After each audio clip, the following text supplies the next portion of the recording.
Good morning. This is Jess, and I am here today to talk to you about homeschooling.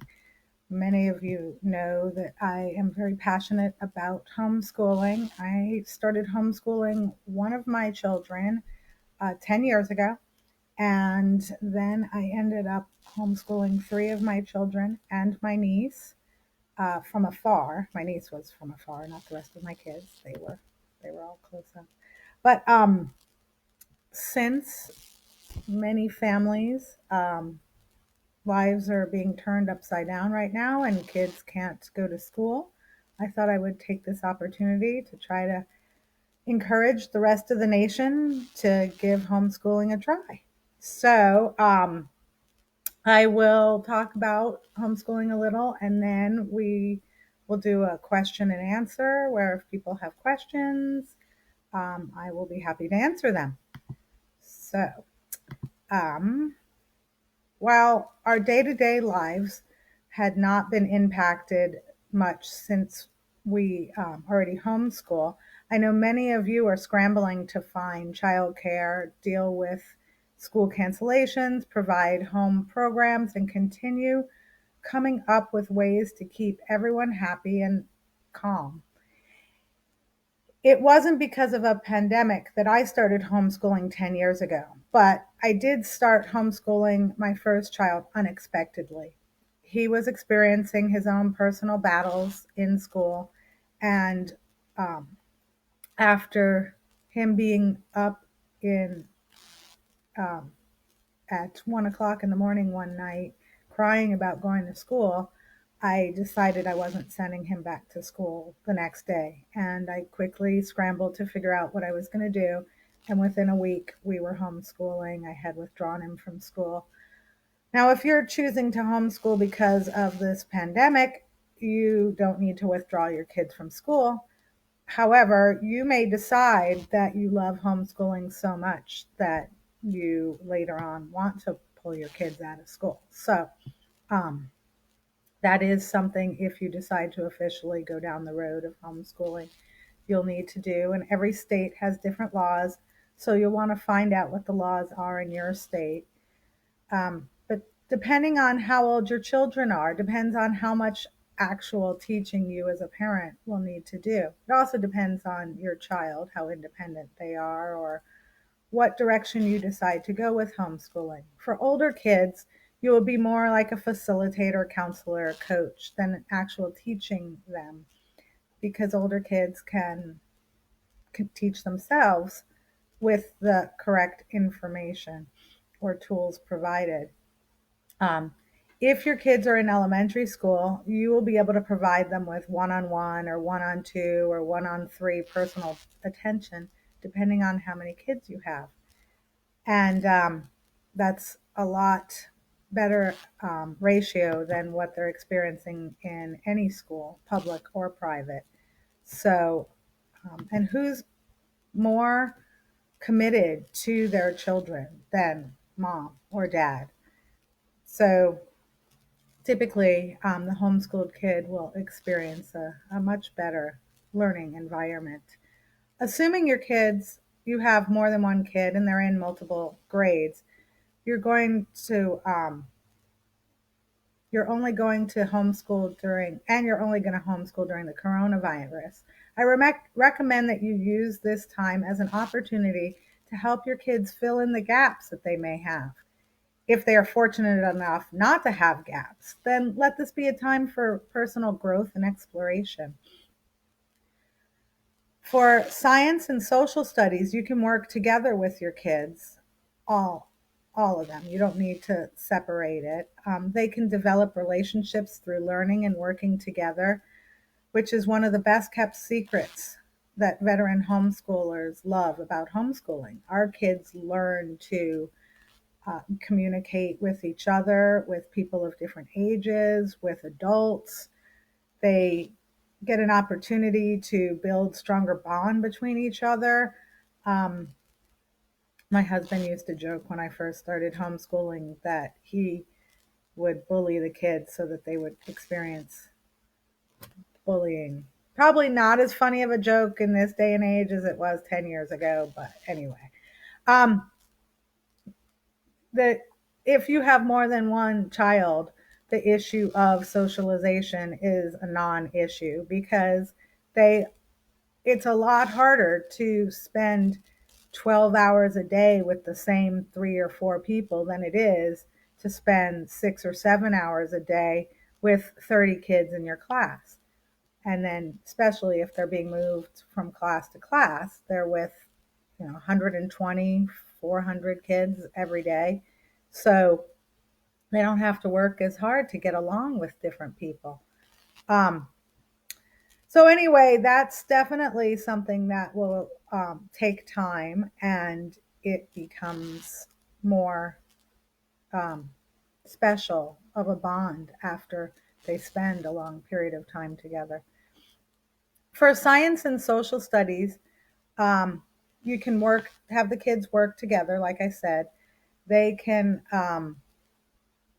do things like ancestry.com to learn about your family history, or 21andMe, or you can choose to study about where your ancestors came from.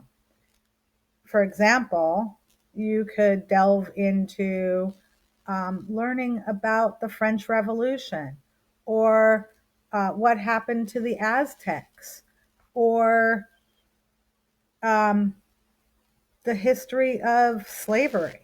For my family, we have experienced our background, um, being Jewish and Black. I've got slavery on both sides. So wouldn't that be interesting to compare the slavery of the Jews and the Blacks? Um, so there's all different options that you can learn about history, and your kids can continue to learn and keep their minds growing. So you can also look up things that pique your child's individual curiosity or interest. If there's something your child always wanted to learn about, like dinosaurs, and they just haven't had time because they have so much homework to do and so much extracurricular activities, this is a great time to be able to just really laser focus on something that interests them. For science, you can study anatomy. There is a free website um, that offers chemistry. It's called Chemistry for Life. Or if you're studying anatomy, you can order owl pellets and have them delivered to your house, and then have your kids dissect them. If this continues to the spring, you can order butterflies or the cocoons and raise butterflies. You can read about animals that interest your children, or whatever areas of science that interest them. Math is a subject that is individualized. Um, in my tutoring business, we use a program most of the time called Learn Math Fast. It was created by a homeschool mom, and it does exactly that. It teaches math in a condensed, quicker manner, so that there's not a lot of extra unnecessary information. It just gets straight to the point. And you can use a placement test to determine where your child is in academically in math. And and if you decide to order Learn Math Fast, you can use the code LEARNERS or LL and get 10% off whatever you choose to order. Or another option for math is, if you wanted something immediate and free, Khan Academy. They started out years ago with strictly math, and I believe now they have multiple subjects, but I haven't been on Khan Academy since my daughter graduated in 2014 or 15. So it's been a few years. But that's what she used for math. And my son used it for a little bit to supplement his math. So that's an option that is completely free and available to you right now. And then for reading materials, Many of you know my specialty is dyslexia. So, struggling readers is what I typically uh, work with. But if your kids aren't struggling, it's a great time for them to just do some extra reading. And there is a lot of free reading material available on a website called Gutenberg. Project Gutenberg. And so you can access hundreds of free books. Most of them are over 100 years old, which is how they make it accessible. But also, you can purchase Audible. You can get audiobooks on websites like Audible, and your first book is free with Audible. And that's a great opportunity for kids who can't read or are struggling readers or just want to listen along rather than sitting around reading all day. They can improve their reading speed. They have free speed reading classes online. In this day and age, there's so many free online options available to families that kids can really be kept busy doing online, um, watching online, doing online programs.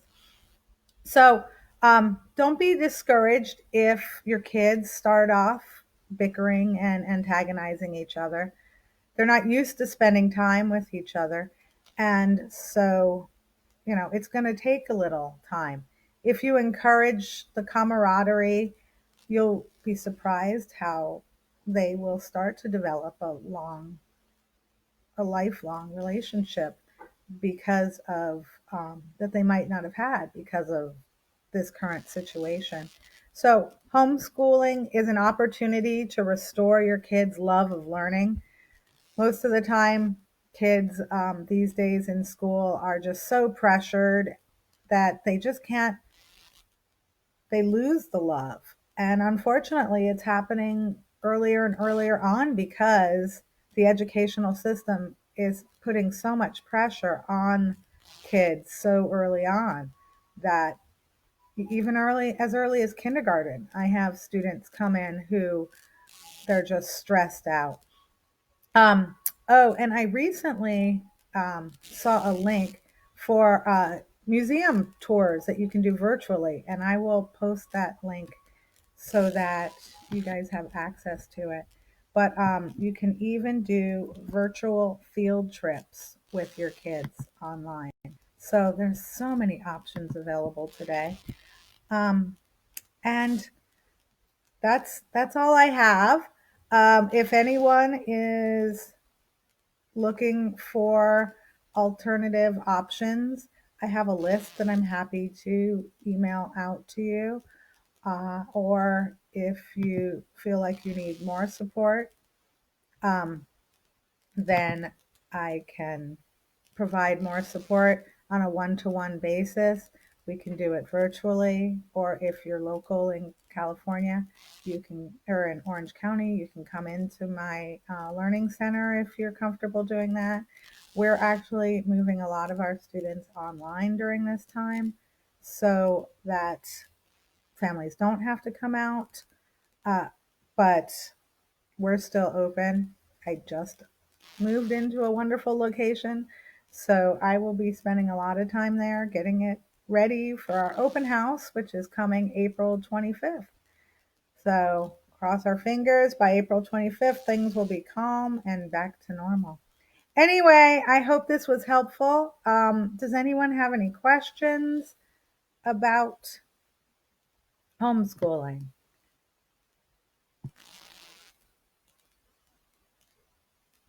Okay. Well, if you do, please feel free to email me or schedule a call with me or a Zoom session, and we can continue this conversation. Thanks. Have a great Saturday.